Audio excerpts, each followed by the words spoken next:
Rusi Cyclone RC 250cc. Ito nga guys yung inaakala ng karamihan dito sa atin na hindi na nga daw po dadalhin dito sa Pilipinas. Madami nga po sa aking mga viewers na iba na talaga namang binabash ako. Pero ngayon nga guys is dito sa Pilipinas meron na nga po sila guys na dinalang demo unit at kalaunan nga po is magiging available na nga po ang Rusi Cyclone RC 250cc dito sa Pilipinas. Ang isa sa talaga naman pong napakasulit na sports bike ni Rusi. Kung naka-tune in ka sa aking Facebook page, nag-upload nga po ako ng mga larawan ng motorsiklo na ito na naandito na nga sa Pilipinas yan at madami nga po ang nag-react at marami din po ang nagkomento at halos lahat nga po ng nagko-komento is tinatanong nga po kung magkano ang kanyang presyo. Kaya nga dito sa video na to guys is gagawa nga po ako ng mga comparison para nga po magkaroon tayo ng idea kung magkano nga ba ang sports bike na ito, ang bagong sports bike ni Rusi. Well, alam naman natin guys na kilala na din talaga ang Rusi na meron nga pong mabababang presyo kapag nagbibigay sila ng presyo sa kanilang mga inaangkat na motorsiklo. Pero ngayon nga dito guys is meron tayong mga dapat lilinawin para din po magkaroon tayo ng idea kung magkano nga ba talaga ang kanyang presyo pag ito ay inilabas na o maging available na dito sa Philippine market. Kaya samahan nyo ako guys na pag-usapan ang motorcycle na ito. Pero bago yan, baka pwede naman na pa-subscribe ng aking YouTube channel. I-click mo na din ang notification bell para maging updated kayo sa mga susunod na i-upload ko.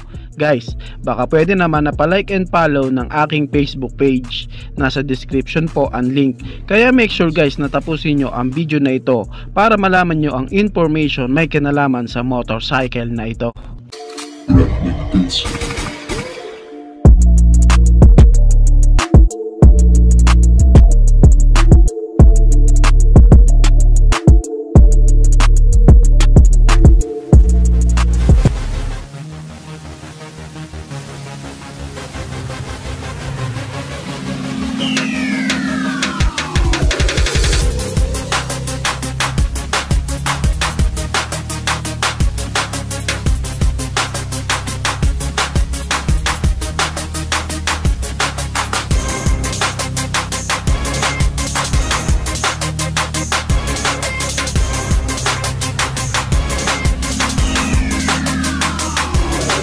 Rusi Cyclone RC 250cc. Isa naman talaga to guys sa isa sa pinagmamalaki ng Rusi company dito sa Pilipinas na bago nga po nilang sports bike na inangkat nga po at talaga naman pong napakadaming nag-abang sa motorcycle na ito. Kitang kita din naman talaga sa kanyang physical appearance na talaga naman pong sulit na sulit siya. Samahan mo pa po sa kanyang napaka futuristic design, aggressive looking, meron nga pong magandang power performance sa kanyang power output na hindi ka talaga mabibitin. Samahan mo pa po sa mga gandang specs and features na sulit bilang isa nga pong sports bike na nasa 250cc ang kanya nga pong engine displacement. Kung nalaman nga ng karamihan dito sa atin na meron na nga pong dinala si Rusi na isang demo unit nga po ng RC 250cc na nagbula nga po sa brand na Cyclone, marami talaga guys ang nagtatanong kung magkano nga ba ang kanyang presyo. Ito talaga guys ang unang pumasok sa isip ng ating mga kababayan nung nalaman nilang meron na nga pong demo unit na dinala dito sa atin. Well, to be honest guys, wala pa naman po talagang specific na presyo na binabanggit si Rusi na nilalabas nga po na isang article may kinalaman sa kanyang presyo. Dito nga sa video na ito guys is bibigyan ko lamang po kayo ng isa nga pong information para nga po magkaroon tayo ng idea kung magkano nga ba ang kanyang presyo pag ito ay naging available na dito sa Pilipinas. Meron tayong mga gagawing paliwanag guys para nga po maunawaan natin sa kanya na angkop lamang po ang presyo na bilang isang 250cc na ganun nga po ang kanyang engine specs, ang kanyang features. Magkakaroon nga po tayo ng paghahambing sa iba't iba nga po niyang mga competitors na mga motorcycle na sports bike na available na po dito sa Pilipinas. Dito sa Pilipinas, meron na pong available nga po na nagmula din po sa bansang China. Yung isa nga po sa talagang sulit din na sports bike na inabangan dito na meron din po talagang presyo na napak at murang-mura talaga. Ito nga pong si Fecon Motors na si 3GP, yung 300cc sports bike nila. Tapos guys, isa sa kilalang kilala talaga na sports bike dito ito, nagbula naman po sa isang premium brand na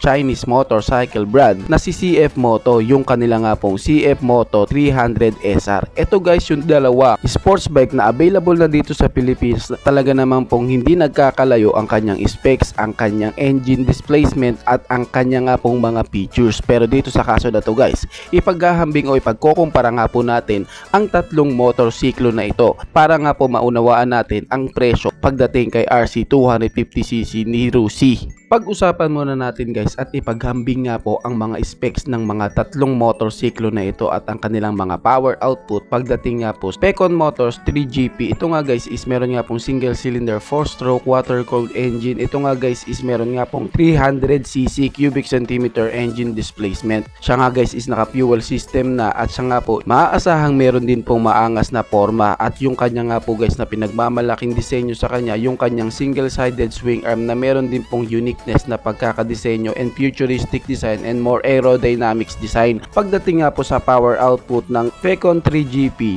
meron din po talagang malakas na power performance to na meron nga pong maximum power na 27.9 HP at 9,750 RPM and meron naman siyang maximum torque na 22 Nm of torque at 7,500 RPM na sapat lamang po para sa isang single cylinder na 300cc ang kanyang engine displacement. Sa kabilang banda naman guys, sa isa nga po sa kanyang isang competitors, yung CF Moto 300 SR naman guys is isa din po sa may futuristic design, unique na pagkakadisenyo, meron pong aggressive looking, maporma nga pong sports bike na talagang pinagmamalaki ni CF Moto noong mga panahong era na inilabas nila ito.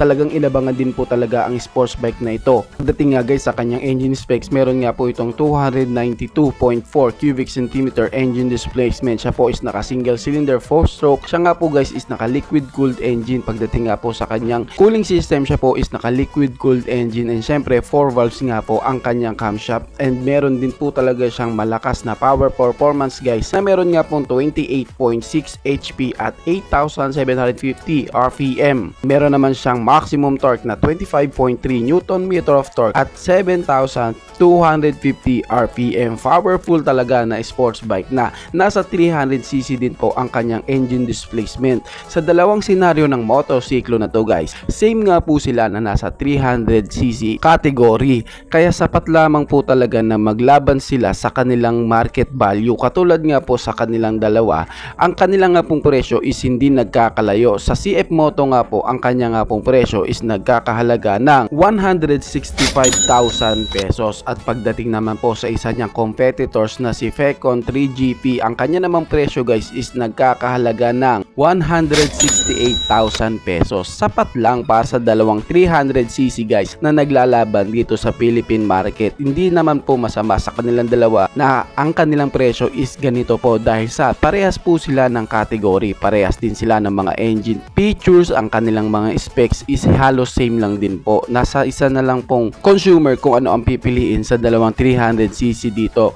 Pero sa senaryo nga po kay Rusi Cyclone RC 250cc guys, tila ba hindi pwede niyan lamangan sa presyo ang dalawang motorsiklo na nabanggit natin. Kahit nga po pagdating sa kanyang engine specs guys is talagang nalalapit din naman po ang mga features at specs sa dalawang motor na nabanggit natin, dahil alam naman natin guys na ang Rusi Cyclone RC 250cc is meron nga pong specs na 249 cubic centimeter engine displacement, naka 4-stroke, single cylinder, dual overhead cam with 4 valves, and siya guys is naka FI na sa kanyang fuel system and naka liquid cooled engine. Well, kamusta naman sa kanyang power output? Ito talaga guys ang nagustuhan ko sa kanya kasi siya nga is merong maximum power na 29.2 HP at 9,500 RPM and meron naman siyang maximum torque na 22.5 Nm of torque at 7,500 RPM. Kaya kapansin-pansin guys sa engine specs ng RC 250cc ni Cyclone na halos dikit lang talaga sa dalawang motor na nabanggit natin. Kung titignan sa tatlong to guys, talagang itong tatlong to ang magkakalaban talaga dito sa Philippine market pagdating nga po sa market value sa kanila nga pong selling. Kasi masasabi natin guys na ang motorsiklo nga po na RC 250cc is hindi po talaga po pwede na lumagpas ang presyo niya sa dalawang motor dahil sa mas pipiliin ng mga consumer na mag 300cc na lang kesa nga po sa 250cc na Rossi Cyclone RC250 kung ito nga po guys is tataas ang presyo niya. Tulad nga po ng iba na binabanggit nga po ng komento doon sa aking Facebook page, meron nga po nagko-komento na ang presyo nito is papalo daw po ng 170 to 180,000 price. Ang tingin ko naman guys is malabo naman po. Siguro guys po pwede na tumapat nga po ang presyo niya doon sa dalawang motor. For example, kahit nga po ang presyo nito is nasa 150 to 160,000 pesos, talagang papatok po ang sports bike na yan dito dahil sa sulit din naman kanyang specs, ang kanyang features, talagang masasabi mong okay na din para sa 160,000 or 150,000. Pero kung lalagpasan niya nga po ang presyo ng CF Moto 300 SR, I think guys na tulad nga po ng isang senaryo ng kanyang 400cc, bihira nga po ang kukuha niyan dahil sa mataas nga po ang presyo na yan para sa isang 250cc na parehas din naman po ang inaalok na specs and features sa 300cc SR. Kaya sa kanyang presyo guys, masasabi kong sapat din lamang po para sa isang 250cc ang Rossi Cyclone RC 250cc kapag ito nga po guys is imamarket na dito sa Pilipinas. Sa ngayon nga po is magantay-antay lamang po kayo at kung may update nga po patungkol po sa sports bike na ito, agad ko din naman po kayong sasabihan. Sa ngayon nga po is ito muna po ang aking mga mababahagi sa inyo. Bilang isang motorcycle enthusiast nga po, ako din po ay nagbibigay ng mga estimated price para din po yung ating mga kababayan na gusto nga pong malaman ang kanyang presyo is magkaroon na rin po ng idea patungkol nga po sa kanyang presyo. Kaya abang-abang na lamang po tayo at isa sa talagang naman pong sulit na motor na inilabas ni Rossi, ang motorcycle na yan, si Rossi Cyclone RC 250cc. Bago nga po pala tayo magtapos guys, quick shoutout nga po pala kay Kiwi1146. Maraming salamat Paps sa pagsuporta sa ating YouTube channel. Ikaw guys, anong masasabi nyo sa motor na ito? Paki-comment naman ang inyong reaksyon. Maraming salamat po. Bago matapos ang video na to guys, baka pwede naman napahingi ng isang like mula sa inyo bilang pagsuporta sa ating munting video. Maraming salamat po. So pwede mo na rin i-share para din malaman ng iba nating mga ka-rider. Sa tingin ko guys is dito ko na lamang po tatapusin ang ating vlog. I hope na nag-enjoy kayo sa aking hinandang video para sa inyo. Pinasisigla ko din kayo guys na i-subscribe ang aking YouTube channel. I-click mo na din ang notification bell para maging updated kayo sa mga susunod na i-upload ko. So dito ko na lamang po tatapusin. Maraming salamat po. Ichi boy. Thank